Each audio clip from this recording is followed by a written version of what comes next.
You're not watching diplomacy anymore, you're watching a countdown. And this time the clock isn't quietly ticking in the background. It's right in front of your face. Loud, relentless, impossible to ignore. The ceasefire that once gave the illusion of control is now collapsing in real time. And the most alarming part is that it may already be dead. We're just witnessing the final moments before everyone admits it. The talks that were supposed to take place in Islamabad, they didn't fail, they disintegrated before they even began. Iran didn't show up. No delegation, no last-minute compromise, nothing, just silence where negotiation was supposed to be. And that silence is louder than any missile strike because it signals something far more dangerous. The system itself is breaking down. Pakistan is scrambling behind the scenes, desperately trying to buy time, pushing for even a temporary extension, hoping to keep the illusion of diplomacy alive for just a few more hours. But in Washington, the tone is completely different. The United States is no longer speaking the language of patience. Military forces are already on standby. This isn't preparation for peace. This is preparation for failure. And when both sides start acting like failure is inevitable, history tells us exactly what comes next. What makes this moment so volatile isn't just the canceled talks or the expiring ceasefire. It's the deeper instability inside Iran itself. From the outside, governments are supposed to look unified, controlled, predictable. Iran no longer fits that model. What we're seeing now is a fractured power structure where multiple factions are fighting not just external pressure, but each other. No one wants to take responsibility for a deal. No one wants to be seen as the one who gave in. And most importantly, no one can guarantee that any agreement made today would actually hold tomorrow. Imagine walking into a negotiation knowing that the person across the table might not even have the authority to honor their own signature. That's the reality the U.S. is dealing with right now. Publicly, Tehran blames the U.S. blockade for refusing to attend talks, but that's just the surface level excuse. The real story is far more chaotic. Internally, the regime is paralyzed. Every faction is calculating survival. Every decision is filtered through fear of appearing weak, fear of being blamed, fear of losing power. And when fear drives decision-making, logic takes a back seat. At the center of all this is the IRGC, the Islamic Revolutionary Guard Corps, which has effectively transformed from a military branch into the dominant force running the country's strategic direction. This isn't just about defense anymore. The IRGC is shaping policy, controlling messaging, and influencing whether diplomacy even happens. And that creates a dangerous contradiction. One part of the system might want negotiation, while another actively sabotages it just to prove dominance. That kind of internal conflict doesn't just weaken a country, it makes it unpredictable. And unpredictability in a high-stakes geopolitical standoff is one of the most dangerous variables there is. The United States saw this coming. That's why even before the talks officially collapsed, there were signs of hesitation. A delegation was prepared, a high-level visit was possible, but it didn't happen. Because intelligence suggested the risk of humiliation was too high. Imagine sending top officials halfway across the world only to be stood up on the global stage. That kind of embarrassment would have signaled weakness. So instead, the U.S. held back, which tells you everything you need to know. Both sides already understood the structure was broken before it publicly fell apart. Now we're left with only a few possible paths forward, and none of them are reassuring. The ceasefire could be extended at the last possible second, buying time but solving nothing. It could expire completely, triggering an immediate return to military conflict, or perhaps the most dangerous scenario of all, a gray zone where no one officially ends the ceasefire, but no one enforces it, either a limbo where every move feels like it could ignite war at any moment. That uncertainty becomes a weapon in itself, amplifying tension, increasing the chances of miscalculation. Meanwhile, the pressure on Iran continues to build. The blockade isn't just symbolic, it's suffocating. Trade routes are restricted, economic lifelines are strained, and the longer it continues, the tighter the grip becomes. Iran's demand to lift the blockade before negotiations reveals just how much it's hurting, because if it wasn't effective, it wouldn't be a condition. But here's the strategic dilemma. Why would the U.S. remove its strongest leverage before Iran even proves it's willing or able to negotiate seriously? From a cold strategic standpoint, maintaining pressure makes sense. But pressure also creates desperation, and desperation can lead to unpredictable decisions. This is where things become truly dangerous. The IRGC doesn't always operate on pure strategic logic. It operates on perception, pride, and internal power dynamics. Sometimes the goal isn't to win in a traditional sense, it's to avoid looking weak. And when preserving image becomes more important than avoiding conflict, escalation becomes far more likely. That's the risk everyone is watching now. Not whether Iran can win a renewed conflict, but whether it might choose escalation simply to maintain credibility within its own system. And that kind of decision doesn't require consensus, it just requires one dominant faction willing to act. On the other side, the United States is not slowing down. Military logistics continue. Reinforcements move. Systems are positioned. This isn't what preparation for peace looks like. This is what preparation for failure looks like. It's the kind of quiet buildup that signals readiness for rapid escalation if diplomacy collapses completely. And then there's the leadership vacuum. In moments like this, strong, visible leadership can stabilize a system. But in Iran's case, that clarity is missing. The top leadership remains distant, almost invisible, offering statements but not presence. And in a power vacuum, authority doesn't disappear, it shifts. It moves toward whoever controls the most immediate force, the most influence, the most ability to act quickly. Right now, that appears to be the military security apparatus. And that shift matters because military-driven decision-making under pressure doesn't always favor restraint. It favors action. Fast, decisive, sometimes reckless action. Which brings us back to the present moment, the final hours of a ceasefire that may already be gone in everything but name. Pakistan is still trying to salvage something, pushing for just enough time to keep the diplomatic door slightly open. The United States hasn't completely closed that door either, but it's no longer willing to chase a partner that may not even be capable of walking through it. And Iran is facing a choice it may not even be fully equipped to make. Go to the table under pressure and risk internal backlash, or refuse and risk a return to conflict against a better prepared opponent. Neither option is strong. Both come with consequences. And when every path forward looks like a form of weakness, hesitation takes over. That's where we are now, not at a clear decision point, but at the edge of paralysis. And paralysis in a high-pressure geopolitical crisis doesn't hold for long. Eventually, something breaks. A decision is forced. A line is crossed. And when that happens, events don't unfold slowly, they accelerate. The most unsettling truth in all of this is that everyone is waiting for Iran to decide. But Iran itself may no longer have a clear answer to who actually gets to decide. And when a ceasefire expires under those conditions, when authority is fragmented, pressure is mounting, and trust is gone, history doesn't pause, it moves forward, fast and unforgiving. The next few hours aren't just another chapter in a long conflict. They're a turning point.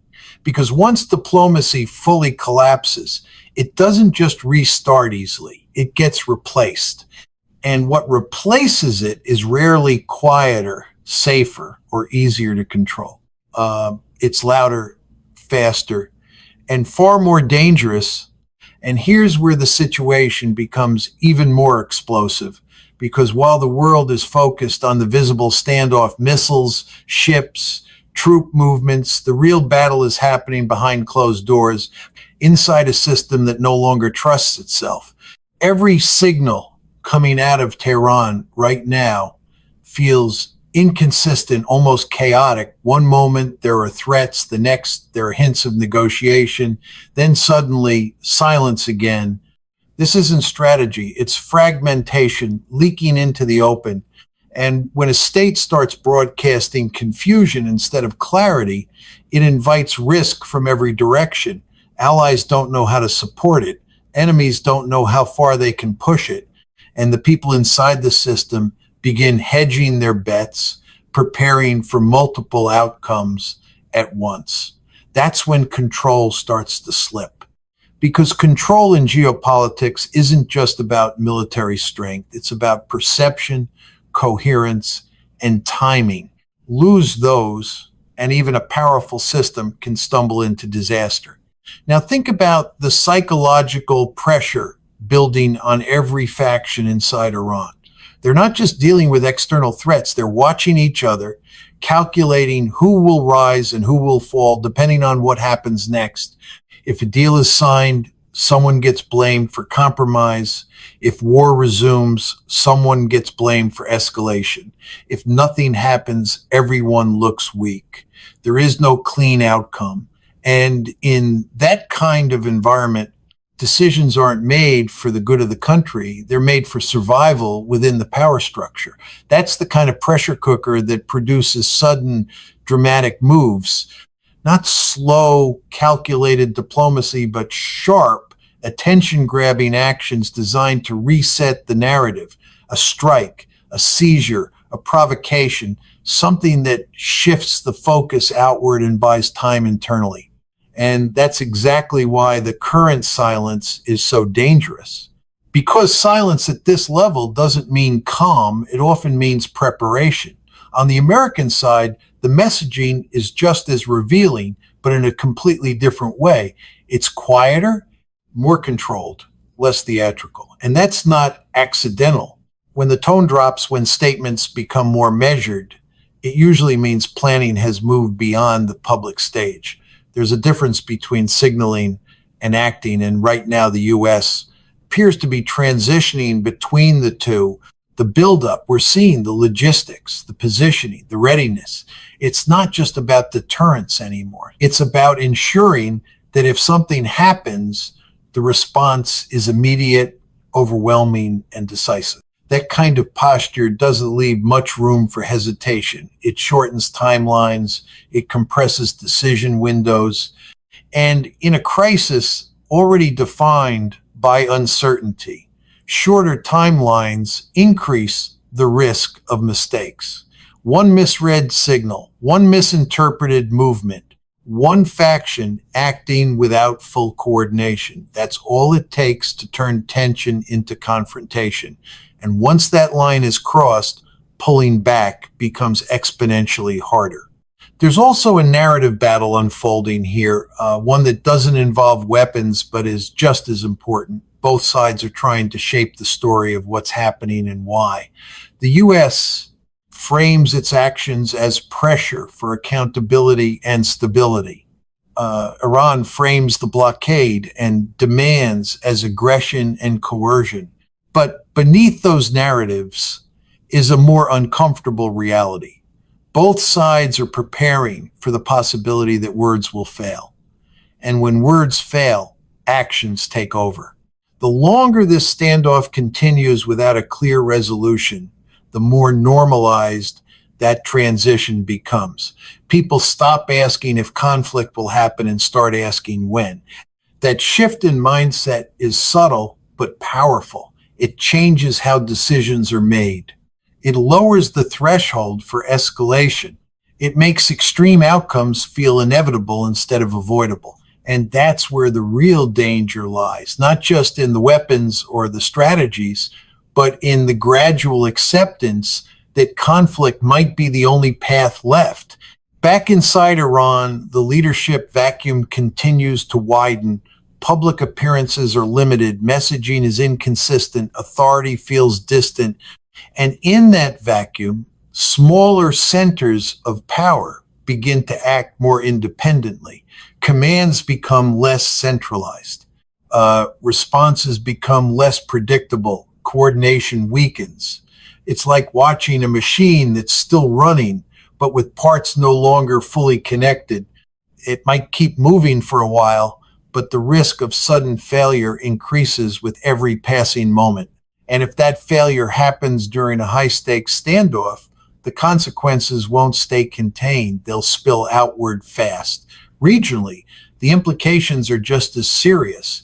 Neighboring countries are watching closely, adjusting their own positions, preparing for spillover, because conflict at this level rarely stays isolated. It affects trade routes, energy supplies, security alliances.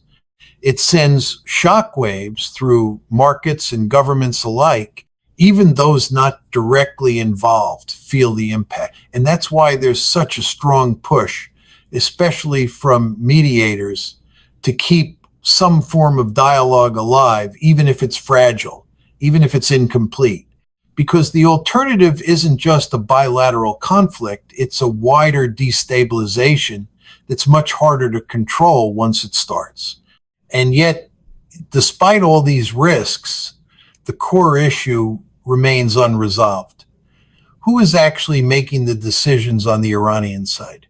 Until that question has a clear answer, every negotiation attempt will carry the same uncertainty. Every agreement will feel temporary. Every pause in conflict will feel unstable. Because stability requires trust, not just between countries, but within them. And right now, that internal trust appears to be missing. As the final window for extending the ceasefire narrows, the pressure reaches its peak. This is the moment where last-minute deals are made or missed, where back-channel communications either succeed or collapse, where hesitation turns into action. And what makes this moment so intense is that it could go in multiple directions with very little warning. A sudden announcement of extended talks, a surprise agreement, or a rapid escalation that catches everyone off guard. All three are possible, all three are plausible, and that unpredictability is what keeps the entire situation on edge. Because when outcomes are unclear, every second matters more. Every move carries more weight. Every delay increases the stakes. If diplomacy survives this moment, it will likely be because of a narrow, last-minute convergence of interests, just enough alignment to keep the process alive. But if it fails, it won't fail quietly. It will fail visibly, abruptly, and with consequences that extend far beyond the immediate players. The transition from negotiation to confrontation is rarely smooth. It's often marked by sudden shifts, unexpected triggers, and rapid escalation. And once that shift begins, controlling it becomes the next challenge, one that history shows is much harder than preventing it in the first place. So as the clock continues to tick louder and faster, the world is left watching a situation that feels increasingly unstable, increasingly compressed, and increasingly dangerous. Not because conflict is guaranteed, but because the conditions for it are aligning in ways that are difficult to reverse. And in moments like this, the difference between peace and escalation isn't always a grand decision. It's often a small one, made under pressure, with incomplete information and irreversible consequences. And now we arrive at the most dangerous phase of all, not the buildup, not the warnings, but the moment where pressure, confusion, and timing collide. Because history doesn't usually explode out of nowhere. It tightens first, compresses, narrows options until leaders aren't choosing between good and bad outcomes anymore. They're choosing between bad and worse. That's exactly where this situation is heading. Every hour that passes without a clear extension, without a confirmed negotiation, without a visible chain of command inside Iran, increases the probability that the next move won't be diplomatic. It will be reactive. And reactive decisions, especially in environments like this, tend to be fast, emotional, and irreversible. Think about the mechanics of escalation for a second. It doesn't require a full declaration of war. It can start with something much smaller, something ambiguous. A ship intercepted in the wrong way, a warning shot misread as an attack, a regional proxy acting without direct authorization. Any of these could trigger a response. And once that response happens, the cycle begins. Retaliation leads to counter-retaliation, signals get misinterpreted, and suddenly both sides are moving faster than their own diplomacy can keep up. That's how controlled tension turns into uncontrolled conflict. And right now, all the ingredients for that chain reaction are already in place. The forces are positioned, the communication is strained, the trust is nearly non-existent, and the leadership clarity, arguably the most important stabilizing factor, is missing where it matters most. There's also something else happening beneath the surface that makes this moment even more volatile: time compression. In past crises, decisions might have taken days, even weeks. Messages were slower, movements were more visible. There was room to interpret, to pause, to recalibrate. That buffer is gone. Today, information moves instantly. Reactions follow just as quickly. Development in one part of the region can trigger a response somewhere else within minutes. That speed doesn't just increase efficiency, it increases risk. Because when decisions are made faster, they're often made with less certainty. And uncertainty under pressure tends to produce aggressive outcomes rather than cautious ones. On the Iranian side, this creates a particularly unstable dynamic. Different factions may not just disagree, they may act independently. One group could signal restraint while another initiates escalation. One voice might call for negotiation while another undermines it in real time. That kind of internal contradiction doesn't just confuse external observers, it creates real operational risk. Because when the outside world can't tell which signal represents actual intent, it starts preparing for the worst case scenario. And preparation for worst case scenarios often looks like escalation itself. Meanwhile, the United States is watching all of this through a very specific lens: capability versus intent.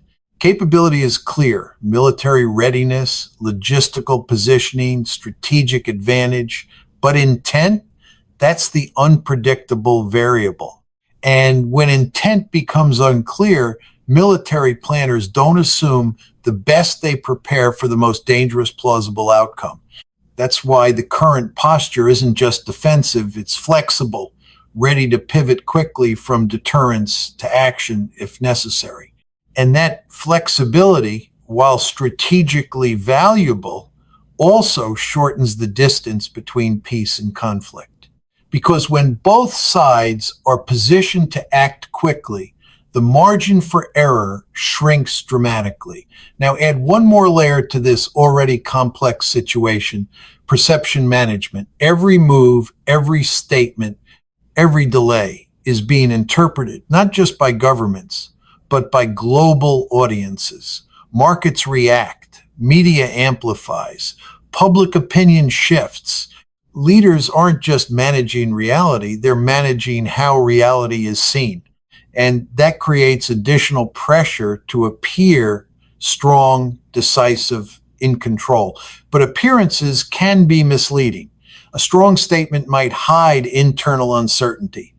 A delay might signal negotiation or paralysis.